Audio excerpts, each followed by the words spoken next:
Welcome. My name is Julie Hirschberg. I am the owner of Re+active Physical Therapy and Wellness. And today I want to talk to you about a topic that is really close to my heart, close to a lot of us here at Re+active. And that is talking about one particular disorder, though there are many that we work with, and the power of a community that says you're not alone in this. It might be a rare disorder, it might be really poorly understood, but you're not alone. And this is a topic that comes up a lot for us because we particularly see a lot of rare movement disorders. And this is for several reasons, but one of those reasons that we see this a lot is because we have one of the only fellowship programs, actually it is the only fellowship program in the world for physical therapists to be trained in functional movement disorders. Sorry, not just functional movement disorders, in movement disorders. So we have the Schmidt Movement Disorder Fellowship, and we're really committed to really understanding very deeply movement disorders and how they impact people and how to treat them better. So this is why we do what we do, is to really improve the lives of people with movement disorders. And we're gonna talk about functional movement disorders. And I have to share a little bit of really good news first. That one of the reasons this topic got me so excited is that last week we just got word that myself, Chelsea Duncan, and our team, Carly Lockala, who's up in Oregon, and Mike Studer as well, the amazing Mike Studer, also up in Oregon, we just got a presentation accepted for CSM, Combined Section Meeting, a huge meeting for physical therapists every year. It's going to take place in Colorado next winter. And we just got a presentation accepted on functional movement disorders, and it's called Functional Movement Disorders, It's Not in Your Head. And this is something that we're so passionate about. In the presentation, we're going to talk a little bit about the diagnostic criteria, differential diagnosis, some of the theoretical pieces, but then we're also going to talk and do some patient cases to show interventions, how we interview, how we educate, how we talk about lifestyle, talk about triggers, motor control, cueing, all of those fun topics, and then talk about referrals as well and collaboration, what we do with the doctor, the psychologist, neurology, the yoga therapy. So honestly, I couldn't be more excited about this collaboration, both with Chelsea, with Carly, with Mike, but most importantly, I think why I'm so excited is that it's just getting the word out there to other healthcare providers about this diagnosis. And today, when we're talking about functional movement disorders, what I want to talk about briefly is this message of you're not alone. So I want to give you a little backstory on this. I'm going to share my little pin here. So my, I don't know if you can see it. This is KEXP. So my, husband actually really got me into this radio station, and now we all listen to it, my whole family, every morning. It's a public radio station out of Seattle, and one of the things I love is in the morning show in particular, John, who's the DJ, he often shares this message of you're not alone. And in particular, he talks about music influence and music being a community for people. But he also talks about it in terms of mental health. I think a lot of people feel alone in their emotions or where they are in life. And this theme has come up so strongly in all of our clients who have a functional movement disorder. So I want to talk about three big pieces of where we're truly not alone, and we need to really share that with people. So first, and really most clearly for functional movement disorders, the first step in that you're not alone is the numbers. The numbers don't lie. Functional movement disorders are actually fairly common, and probably more common than we know. So when they've looked at this in research, they account for a range of 2 to 20% of new referrals to a movement disorder clinic. So you're not alone. You're with maybe a fifth of the population showing up to a movement disorder neurologist clinic. I know for us, it's about 10% and growing of our population. So you're not alone, because there are many people like you. And you know what, let me take a step back here too, in case you didn't know what a functional movement disorder is. Sorry, I should have talked about that up front. We talk about it so much here that we just get used to it. But a functional movement disorder is a movement disorder, and it's characterized by involuntary but learned habitual movement patterns that are driven by abnormal self-directed attention. That's kind of the official diagnosis.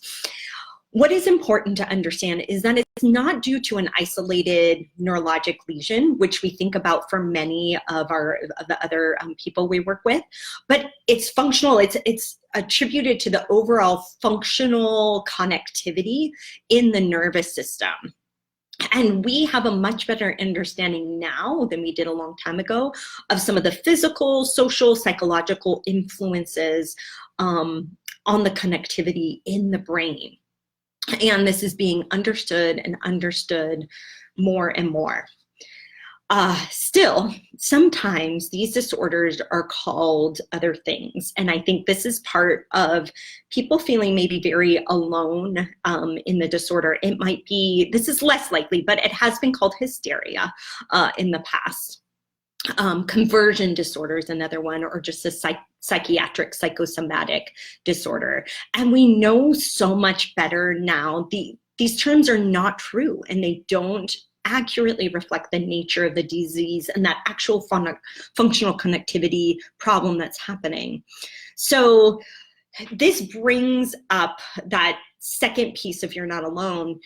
It is very common to be misunderstood by a healthcare provider and maybe even told that it's not in your head. This is why we titled our CSM talk that.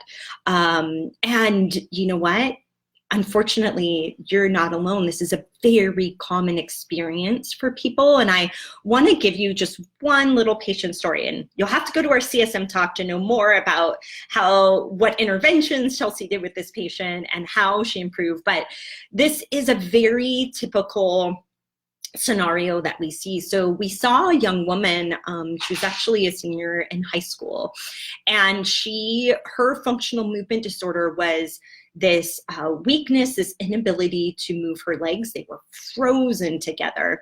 It was starting to affect her arm as well. She did have a history of a couple concussions. This is significant because the functional movement disorder can occur after a concussion. By the way, we're going to talk concussions next week with our concussion team, so stay tuned for that Facebook Live. She actually went and did an intensive inpatient rehab for this. And her take home, unfortunately for that, was she felt like they were telling her it was really mostly in her head. And unfortunately, she left kind of feeling not trusting, especially of psychiatry and psychology. Luckily, she went to another PT who knew of us, knew of our specialty in this, and that PT referred her to us. And I can remember being there that first day. So this was Chelsea Duncan's patient. And one of the first things that they talked about was a lot of education and saying, hey, like, you're not alone. We see this. It presents this way and it can get better. It's not in your head. And that was so profound for the patient, for her mom, for their family.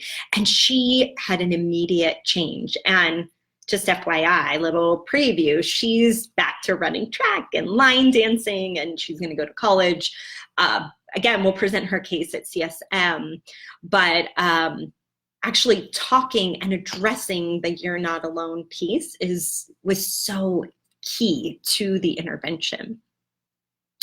So the third piece about functional movement disorders that I want to talk about is that you're not alone in this course of the disease. It can be very unpredictable and you can feel like, what is happening here? I don't understand. And again, like I'm alone in this, the changes in symptoms and things can be seem very isolating. And one really great researcher, movement disorder neurologist, John Stone, I'll link up to some of his resources because he is fantastic. He includes this wonderful graph he has these brochures, by the way, like you should all find them and use them. He has this brochure, one of them on functional weakness, and it shows that the symptoms may wax and wane. So he shows this graph, wax and waning symptoms. They can go up and down based on lots of variables, but the graph goes upwards. It may go up and down as it is going upward. So you may have days where you feel like you're back at the bottom again, but you're really on this trajectory of recovery. And it doesn't mean that you did something wrong or bad or anything like this. And this actually happened in Chelsea's case as well. And emphasizing that this is a normal part of the recovery, is up and down, but you're on this trajectory is really important. So you know you're not alone. Again, you're not alone in this weird course of the disease, and that you're on the road to recovery. I think that is so, so important. So 3 big pieces. You're not alone. There's a lot of people who have functional movement disorders. Almost everybody I've talked to has been misunderstood by a healthcare practitioner. And it's time for us as people in healthcare to help change that tide. And you're not alone in the course of the disease. It's very common to have changes that aren't very predictable. And knowing that you can still be on the course of recovery, even when things go up and down, is very important to know. So lastly, I had mentioned John Stone. He's got great resources online. Neurosymptoms.org is one of them. I'll post links in the comment here. I think they have been so helpful, and they're helpful for that feeling of not being alone, because knowing that other people experience also these odd symptoms and that they can be managed is so important. So I think these are really great resources.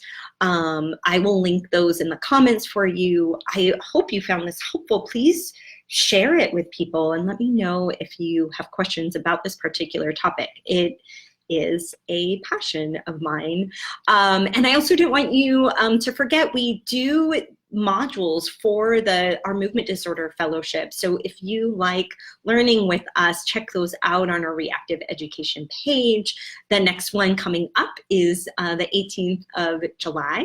It's all on camptocormia and Parkinson's, and you can join us virtually or in person. So it's really fun. We'd love to have you. So thanks so much for joining in, and just remember, if you are experiencing some of these odd symptoms, if you have a patient experiencing some of these symptoms, sharing the message, I'm going to put my little button up again, that you're not alone in that is so important and a big part of the healing process. So thank you for joining me today, and we'll catch you next week.